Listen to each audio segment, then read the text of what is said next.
let's go to the negative sentence. How do we frame it in negative sentence? I don't work. You don't work. They don't work.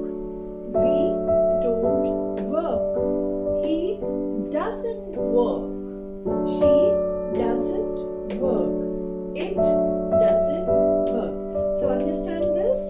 Here I'm going to use doesn't, and doesn't. Here I have used here don't, and don't. Why? Because these are singular in number, so that is why I've used here ESN, comma, apostrophe T.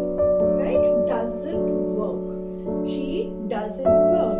It doesn't work. I hope you have understood this. So let's move on to the question